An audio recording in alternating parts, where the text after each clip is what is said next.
Hi friends, வாங்க ஈஸியாக ஒரு பருப்பு உருண்டை குழம்பு எப்படி பண்ணலான்னு பார்க்கலாம். அதுக்கு நான் பருப்பை ஒரு 1/2 அன் ஹவர் ஊற வச்சிடலாம்.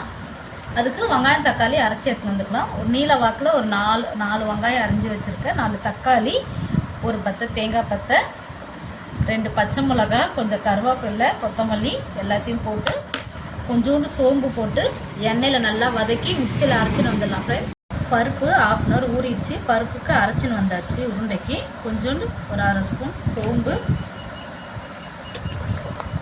வெங்காயம், ஒரு பச்சை மிளகாய் கட் பண்ணி வச்சுருக்கேன், அதையும் போட்டுக்கலாம். கொஞ்சம் கருவேப்பிலை, கொத்தமல்லி போட்டு நல்லா பிசைஞ்சு எடுத்துன்னு வந்துக்கலாம். நான் பாருங்கள் நல்லா பிசைஞ்சியாச்சு. நான் பருப்பு அரைக்கும் போதே தேவையான அளவு உப்பு சேர்த்துக்கிறேன். இப்போ நமக்கு ஏற்ற மாதிரி சைஸாக உருண்டை உருட்டி ஒரு தட்டில் வச்சுப்போம். பாருங்கள் ஃப்ரெண்ட்ஸ், எல்லாத்தையுமே உருண்டை பிடிச்சாச்சு. இதை சில பேர் இட்லி குண்டால் வேக வச்சு செய்வாங்க, சில பேர் அப்படியே கூட குழம்பு கொதிச்ச உடனே போடுவாங்க. நம்ம கொஞ்சம் இந்த மாதிரி தவாவில் கொஞ்சம் எண்ணெய் ஊற்றி இந்த மாதிரி லைட்டாக பொரிச்சு எடுத்து குழம்புல போட்டோன்னா சூப்பராக இருக்கும். இந்த மாதிரி கொஞ்சமாக ஆயில் விட்டு நீங்கள் இந்த மாதிரி பொரிச்சு எடுங்க, ரொம்ப எண்ணெய் செலவே ஆகாது. இது ஒரு பக்கம் இருக்கட்டும். நம்ம வெங்காயம் தக்காளி வதக்கி வச்சப்பறம் இதை அரைச்சி எடுத்துகிட்டு வந்துடுவோம். இப்போ பாருங்கள், நான் போட்டு 2 செகண்ட் ஆயிடுச்சு. இப்போ அப்படியே திருப்பினீங்கன்னா இந்த அளவுக்கு வெந்திருக்கும். அவ்வளோதான், இந்த அளவுக்கு வெந்தால் போதும். அவ்வளோதாங்க. இந்த மாதிரி லைட்டாக திருப்பி விட்டிங்கன்னா எல்லாமே மேலே பாருங்கள் இந்த மாதிரி ப்ரௌனிஷாக வரும். அவ்வளோதான். இது செய்யும் போதே என் பசங்க காலி பண்ணிவிடுவாங்க. இது குழம்புக்கு பாதி தான் போகும். இப்போ நம்ம வெங்காயம் தக்காளி அரைச்சின்னு வந்துட்டோம். இப்போ குழம்பு தாளிச்சிக்கலாம்.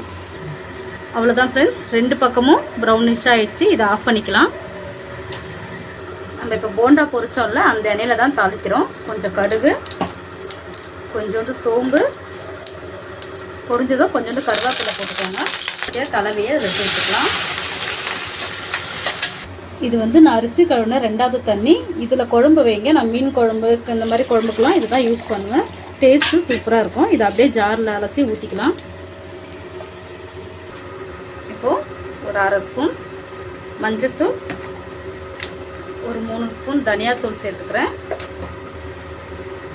ஒரு 2 டேபிள் ஸ்பூன் மிளகாத்தூள் சேர்த்துக்கிறேன். இது எல்லாமே சேர்ந்து கொதி வரட்டும்.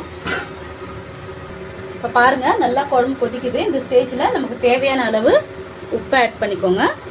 உப்பு ஆட் பண்ணிவிட்டு ஒரு நெல்லிக்காய் சைஸ் புளி கரைச்சி வச்சுருக்கேன், இந்த தண்ணியும் ஆட் பண்ணிக்கோங்க.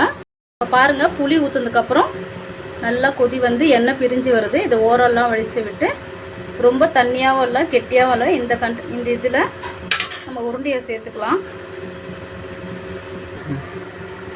இப்போது எல்லா உருண்டையும் சேர்த்தாச்சு. இப்போ கொஞ்ச நேரம் கழிச்சு பார்த்தீங்கன்னா குழம்பே கெட்டியாக வந்துடும். ஒரு 2 நிமிஷம் இருக்கட்டும். பாருங்கள், அவ்வளோதான். போண்டா போட்டு நல்லா எண்ணெய் பிரிஞ்சு மேலே வந்திருக்கு. இந்த ஸ்டேஜில் கொத்தமல்லி தூவி சுட சுட சாப்பாடுக்கு சூப்பராக டேஸ்ட்டாக இருக்கும். நீங்களும் வீட்டில் செஞ்சு பார்த்துட்டு எப்படி இருக்குன்னு சொல்லுங்கள். Bye friends.